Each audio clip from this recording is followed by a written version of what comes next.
Niall's grandfather and his 4 brothers, his grandfather was Joseph Ring, they were from Ballybock and they were in the 2nd Battalion, the whole Ring family. And they participated in the Battle of Annesly Bridge in Fairview, and they were also based in the GPO garrison, the GPO headquarters. Nial Ring. Burma good part again. Ardús is more an honor dom vehan sho. Ní one more bowl de cuman gweilta nedig shedeg och inish more ordware on Cahir is far down ordware balya clear. It's absolutely wonderful to be here, not only in a position of being on the executive of the 1916 Relatives Association, but also as Lord Mayor of Dublin. And in my address, I'm just going to focus a little bit on the role of the Mansion House and of previous Lord Mayors in the formation of the state, 1916 and beyond. And the first thing I'd just like to point out, although the volunteers in 1913 were formed in the rotunda just down the road here, Lorcan Sherlock was the Lord Mayor at the time, and he was asked could they have the round room of the Mansion House to have that meeting, and he refused.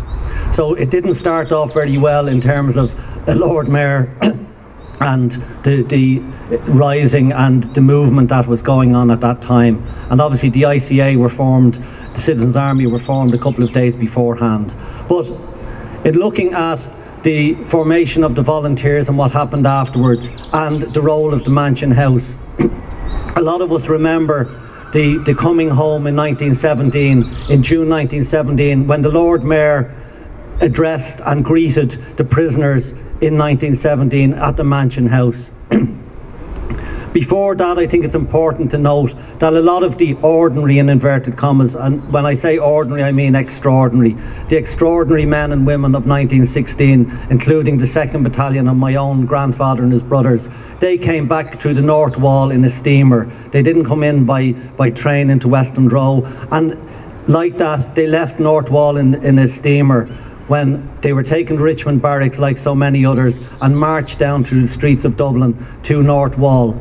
And I'd like to just to stop one particular thing that's always happening. This propaganda that goes out that the people of Dublin were throwing things at the volunteers and were abusing them. In some parts that actually happened, but all of the volunteer and the witness statements, the 15,000 witness statements that have been read so far, when they came to North Wall and they were leaving on the boats for Frongok and Stafford Jail and wherever, they were actually cheered all the time down at the North Wall. So this part of Dublin, which has a great revolutionary tradition, we're greeting them. And this part of Dublin as well, and when we talk about just the ordinary volunteers, the 2nd Battalion, which was led by Tomás McDonagh, that was just men from the North Inner City.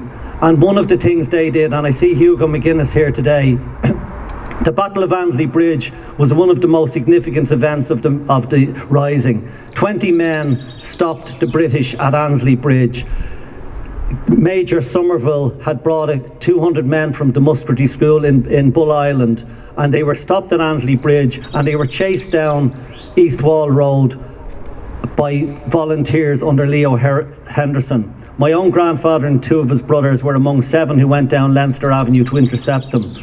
Somerville subsequently got into into Amiens Street, and that evening the decision was made at 9 o'clock, and Hugo McGuinness has huge evidence on this.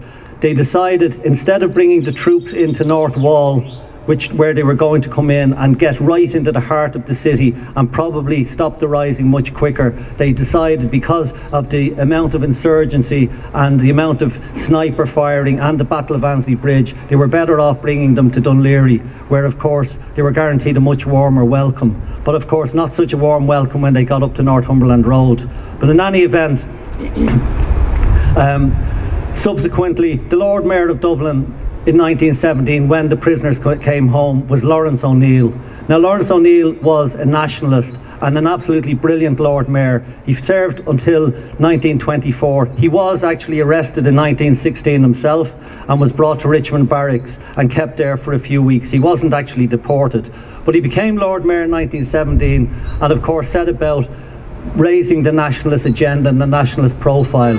to the extent that, of course, in 1919, the first Dáil, he allowed the round room in the Mansion House to facilitate the first Dáil.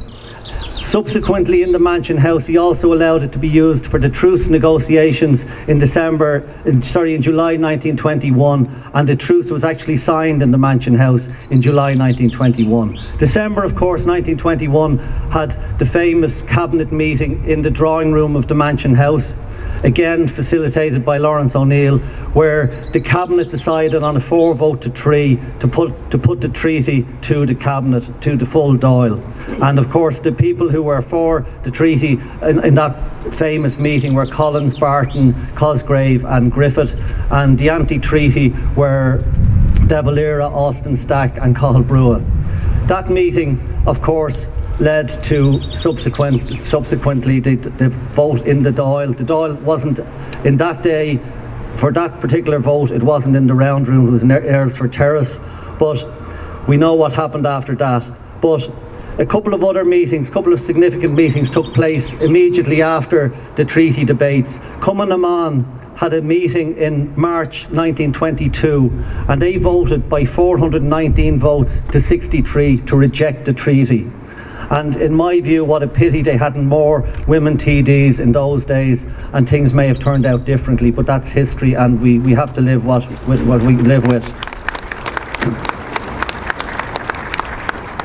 One final meeting I just want to mention that took place in the Mansion House, which was in March 1922, and it was the anti-treaty Army Council of the Volunteers, led by Liam Mellows, and they decided at that meeting the strategy that they would have, and of course it was the following month that they occupied the forecourts, and what happened after that, which, you know, we won't dwell on here, but I'm sure it will be looked at as we go forward. But finally, I'd just like to say it's what a privilege it is for us to be relatives of 1916 men and women. It just runs through your veins. It gives you that sense of pride, that sense of ownership of Ireland, but that sense of responsibility, and a responsibility to keep that history alive. And I was just saddened to see during the week that maybe the Minister has gone some way back on history being a core subject for the Intercert. I just hope that he sees sense, and that our rich history, our rich culture and our rich heritage are celebrated, commemorated. As Michael D. Higgins said, it's only when we know where we're coming from that we know where we are, and we can have a vision for the future. And just on Pádraig Keane did quote from The Vision, that wonderful poem that's here in Irish behind us, and like in the first Dáil, the Declaration of Independence, it's also in French and in English on the sidewalls here.